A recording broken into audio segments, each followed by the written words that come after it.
Si comme moi, vous aimez votre voiture mais que vous détestez payer trop cher pour votre assurance auto, j'ai une solution. Parce qu'on ne va pas se mentir, choisir une assurance, c'est comme draguer en boîte à 3 heures du matin, complètement bourré. On ne sait jamais sur quoi on va tomber, mais on espère trouver la meilleure. Et c'est là que notre comparateur entre en jeu. C'est un comparateur d'assurance auto qui va faire tout le boulot pour vous. En quelques clics, vous comparez toutes les offres du marché et vous trouvez la perle rare. Et ce qui est encore mieux, c'est que ça ne coûte rien, que ça ne vous engage en rien et que ça peut vous faire économiser en moyenne 380 € par an, soit environ 25 bouteilles de champagne, 64 bouteilles de Chianti ou encore 43 678 trombones pour celles et ceux qui seraient fétichistes des trombones. Bref, c'est super simple, ça prend 2 minutes pour faire le comparatif et vous savez combien vous pouvez économiser sur votre assurance. Il suffit de cliquer sur le lien dans la description ou dans le premier commentaire épinglé sous la vidéo. Et en plus, ça soutient la chaîne et après tout, c'est bien plus important que 43 678 trombones.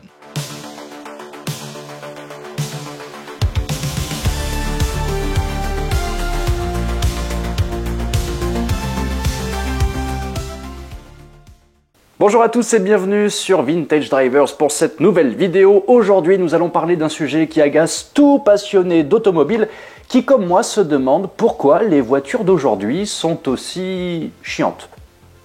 Pourquoi les voitures d'aujourd'hui semblent avoir autant de caractère qu'un grille-pain? Et où sont donc passées toutes ces lignes audacieuses, ces designs qui nous faisaient rêver? Maintenant, on vit dans un monde de voitures clonées qui semblent toutes sorties de la même imprimante 3D. Et surtout chez Stellantis. Mais la vraie question c'est pourquoi? Pourquoi n'y a-t-il plus de voitures originales avec une vraie âme, une vraie personnalité? Et pour le coup, je ne parle pas de motorisation, là on s'en fout qu'elle soit électrique, thermique ou GPL ou je ne sais quoi. Non, là c'est vraiment pas ce qui nous intéresse aujourd'hui. Donc si vous trouvez vous aussi que les voitures modernes sont aussi excitantes que de remplir le formulaire 2042 RICI de votre déclaration d'impôt, je dois vous l'annoncer, vous n'êtes tout simplement pas la cible des constructeurs. Merci, bonsoir. Welcome. En effet, la plupart des gens normaux veulent tout simplement une voiture qui démarre tous les matins. Une voiture qui leur fait un sourire niais avec leur calandre niaise et fade, et surtout qui leur permet d'écouter Claudio Capéo sur Spotify via le Bluetooth. Et croyez-moi, les constructeurs automobiles sont extrêmement ravis de leur fournir exactement ce genre de voiture. Mais attention, ce n'est pas parce que les designers d'aujourd'hui rêvent de concevoir des voitures fades. Ces designers ont passé des années à l'école à gribouiller des dessins de voitures sur un bout de cahier sur leur coin de table, juste pour finir par se dire « chouette, je vais essayer de dessiner une Opel Astra encore plus fade que l'ancienne Opel Astra ». Non, évidemment, les designers d'automobiles ne rêvent pas de ça. Eux aussi, évidemment, ils voulaient être les Michelangelo de l'automobile et concevoir des œuvres d'art sur 4 roues. Alors pourquoi, diable, on ne peut pas avoir des voitures stylées, abordables et cool, comme la première Mini par exemple? Eh bien, premièrement, la première Mini avait effectivement plein de qualités, mais c'était surtout un gouffre financier pour son constructeur. Car pour chaque Mini produite, la British Motor Corporation perdait de l'argent, ce qui a probablement contribué à leur disparition en 1968. Et aujourd'hui, les marges bénéficiaires des voitures modernes sont aussi faibles que le QI moyen de certains influenceurs. Et des géants automobiles comme Ford ou General Motors sont sous la menace d'autres constructeurs moins chers comme Dacia par exemple, ou encore des fabricants de voitures chinoises qui produisent des voitures à un coût défiant toute concurrence, grâce évidemment à une main-d'œuvre plus que bon marché. Regardez par exemple la voiture la moins chère que vous pouvez acheter en France aujourd'hui. Non, c'est pas la Citroën Ami, puisque la Citroën Ami n'est pas une voiture. C'est un truc avec 4 roues, mais c'est pas une voiture.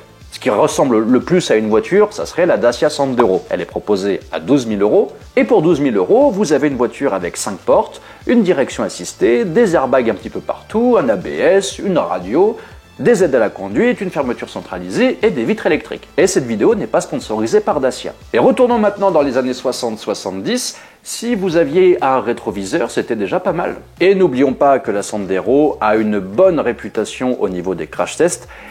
Inutile de faire la comparaison avec les voitures des années 60 et 70. Alors oui, c'est vrai, ces voitures sont aussi excitantes qu'une réunion de comptables un lundi matin, mais elles sont aussi plus sûres, plus abordables et plus fiables. Enfin, sauf chez Stellantis. Et c'est bien là le dilemme de tous les constructeurs, car il est difficile pour eux de prendre le risque de concevoir des designs audacieux qui peuvent coûter une fortune à développer et prendre des années à commercialiser. Et pour limiter les risques, les constructeurs développent donc des plateformes communes pour plusieurs modèles, notamment chez Stellantis. Justement, Stellantis, on n'en avait pas parlé encore. Stellantis, propriétaire d'Alfa Romeo, d'Abarth, de Chrysler, de Citroën, de Dodge, de DS, de Fiat, de Jeep, de Lancia, de Maserati, d'Opel, de Peugeot, ils ne veulent plus utiliser que 2 plateformes pour tous leurs modèles, toutes marques confondues. Et donc le défi, à partir de ça, c'est que si vous voulez créer une voiture excitante, une nouvelle voiture excitante à partir d'un choix de plateforme très limité, la première chose à faire, évidemment, c'est de s'assurer que cette future voiture s'adaptera parfaitement à une de ces 2 plateformes. Donc c'est pas impossible, mais ça limite forcément énormément la créativité. Et ce n'est que le début, car chaque plateforme doit passer une batterie de test pour s'assurer, évidemment, qu'elle est sûre sur la route. Le public veut des voitures plus sûres et le gouvernement impose des nouvelles normes tous les ans et dans tous les sens pour protéger, soi-disant, les occupants de la voiture, mais aussi les piétons. Et évidemment, tout ça, c'est une bonne chose, il n'y a pas de souci, mais ça limite une chose très importante en automobile, la passion. Et si vous envisagez de lancer votre propre petite marque automobile afin de faire revivre cette passion, pensez bien au coût astronomique qu'il en découle. On parle quand même d'un marché où les marges bénéficiaires sont ridicules. Un marché où vous pouvez acheter une boîte sur 4 roues pour 12 000 €. Et c'est ce que les gens veulent. C'est pourquoi de nouveaux constructeurs automobiles se concentrent davantage sur du haut de gamme, là où ils peuvent faire de plus gros bénéfices. Et c'est sans doute ce qu'a pensé DS en lançant la DS9. Bref, il est quasiment impossible pour un petit constructeur de concevoir une voiture à la fois fun, passionnante et abordable. Et si vous pensez à la Caterham 7 par exemple, il faudra débourser tout de même 30 000 €. Car vous savez, à l'époque, les designers griffonnaient des lignes sur un bout de papier au fin fond d'une salle de restaurant avec sans doute d'autres designers qui eux-mêmes avaient un petit peu trop abusé sur le digestif et ils essayaient de trouver la combinaison parfaite entre style, habitabilité et passion.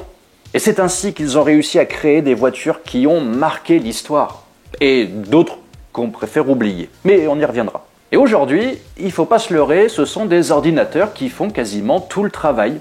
Et ils peuvent passer en revue des millions d'itérations pour trouver la forme parfaite, la forme optimale tout du moins pour une berline ou un SUV, afin de maximiser l'espace intérieur et de minimiser les coûts de production. Et bien sûr, si possible, avec un bon coefficient de traînée pour limiter la consommation de carburant.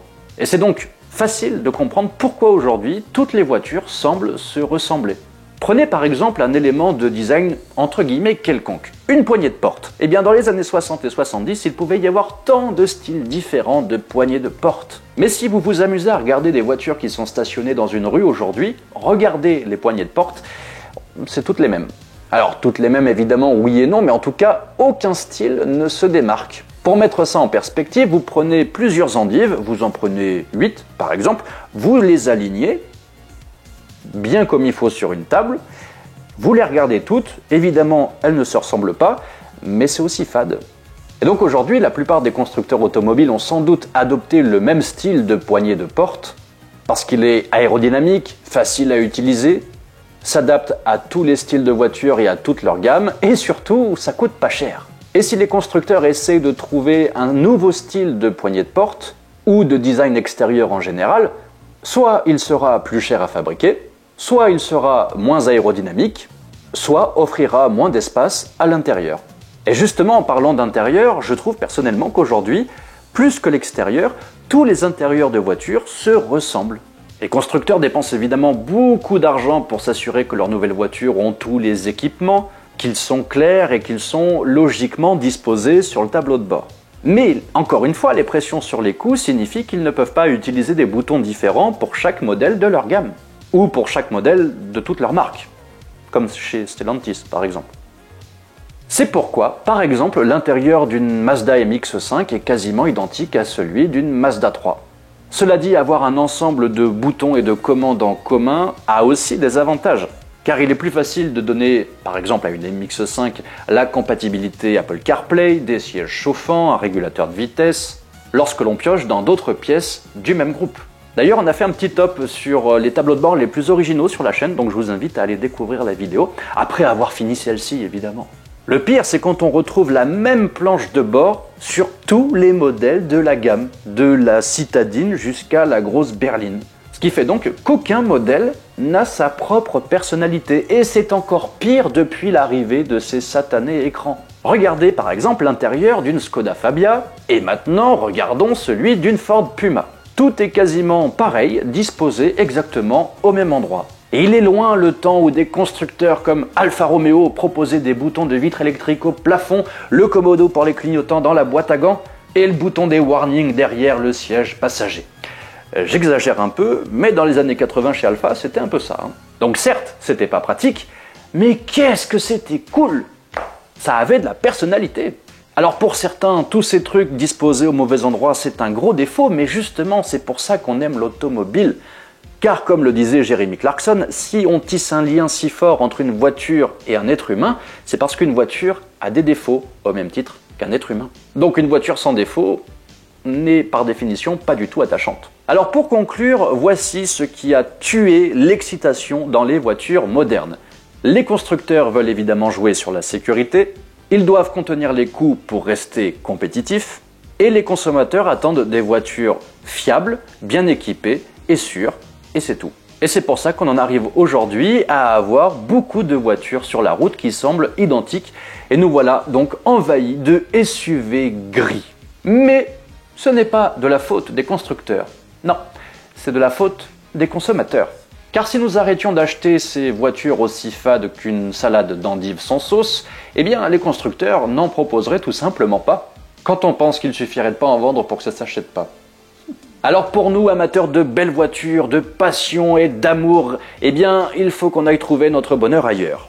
Peut-être en cherchant un vieux modèle, ou bien en étant patient et en attendant qu'un constructeur se réveille et se dise « Ah, ça manque peut-être un petit peu de passion ». Même si, à force d'être patient, on risque d'attendre longtemps. En tout cas, n'attendez pas longtemps pour visiter notre boutique Vintage Drivers, et j'espère que vous apprécierez cette transition extrêmement bien trouvée. Et sur notre boutique, vous trouverez plein de t-shirts en référence au bon vieux temps et à la passion pour les belles choses, et notamment pour les belles voitures. Voilà. Et puis bien sûr, abonnez-vous, likez, commentez, partagez, donnez-moi vos opinions, d'ailleurs dans les commentaires. Peut-être que vous avez une autre théorie de pourquoi on a tant de voitures aussi chiantes sur nos routes aujourd'hui. Merci à tous d'être de plus en plus nombreux à nous suivre, et on vous prépare plein de choses pour la suite. Pour l'instant, c'est encore les débuts de la chaîne, donc on essaye de récupérer un maximum de monétisation de YouTube pour vous concevoir des nouveaux projets un petit peu plus fous. Donc ça prend du temps, mais tout est là, tout est aussi sur les cahiers, sur des scripts. Il y a plein de belles choses qui arrivent. Ouais, plein. Donc abonnez-vous, et bien sûr, n'oubliez pas la petite cloche.